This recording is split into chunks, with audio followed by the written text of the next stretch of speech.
c'est toi qui as fait le dessin pour le projet de livre au bénéfice de Rêve d'enfant. Tu peux nous parler un petit peu de la démarche?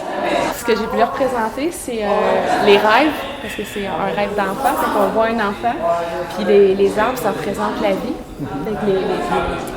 En fond, c'est les cheveux, ils remontent, puis ça fait les arbres. Puis c'est des vœux qu'on fait, puis quand on est malade, mais on a des étapes à monter pour se rendre jusqu'à ouvrir nos ailes comme un papier. Fait que c'est comme ça que j'ai fait ma toile, puis ça m'a pris une vingtaine d'heures la faire, puis j'avais une amie, un prof, si on veut, là, qui m'a montré une autre technique que j'avais jamais faite. OK, parce que tu n'es pas artiste, là, au grand sens du terme, tu vis pas de ça. Non, je vis pas de ça, mais j'en fais pour mon plaisir, puis j'ai étudié aussi un peu là-dedans. Ah, mais c'est génial. Puis, fait que le livre a fini par arriver. Qu'est-ce que c'est, puis c'est pourquoi? Donc, c'est un petit peu l'implication de Caisse populaire de Saint-Roch-de-la-Chigan. On voulait poursuivre la mission des jardins, donc s'impliquer dans le milieu, dans notre communauté, dans la région Lanaudière, qui est une super région. Tous les employés, ex-employés, administrateurs, directeurs ont décidé de donner des recettes. Okay. Ça a été un oui commun pour lancer un livre de recettes et tous les fonds s'en vont vers la Fondation Rêve d'enfant. Alors, c'est plus qu'un livre de recettes. Évidemment, il y a le témoignage d'une mère dont le fils a vécu un rêve d'enfant, donc très malade. Il y a une section 20, des petites suggestions.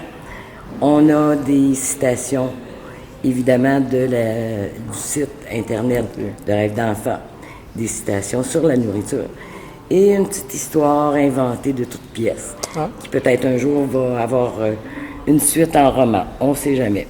Alors, c'est un projet, je pense, qui nous a rassemblés, tous les employés, beaucoup. Et on est très fiers de notre livre. C'est bon. Et il y en a tout plein à vendre à la caisse. C'est ça que j'allais poser comme question. Où peut-on se le procurer? Il y a à la caisse de Saint-Roch, j'imagine. Et certains commerces où un employé peut avoir 10 livres en main et pouvoir les distribuer à qui en veut. Okay. Votre objectif, c'est d'en vendre combien? On veut vendre minimum 1000 livres. À 20 $ du livre, ça paie 2 rêves d'enfant. C'est bon. Parce qu'on oublie encore trop souvent que la maladie frappe assez souvent.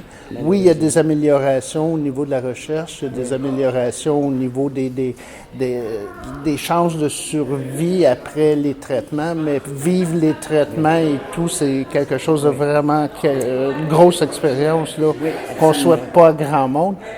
Puis Rêve d'enfant permet d'oublier quelques heures, quelques jours. Le temps de vivre le rêve, pendant ce temps-là, on ne pense pas à la maladie. Je vais rajouter que la toile de Caroline va être mise en vente au plus offrant. Et l'argent recueilli va être remis à Rêve d'enfant aussi. OK. Puis ça, est-ce qu'il y a un événement spécial pour la vente, pour l'encan? Au courant de l'année, et on va être sûrement sur place à Saint-Roch-en-Fête, au mois d'août. On se revoit à Saint-Roch-en-Fête, puis félicitations, une belle initiative. Vous partez avec vos livres de recettes, évidemment. Merci beaucoup. Merci.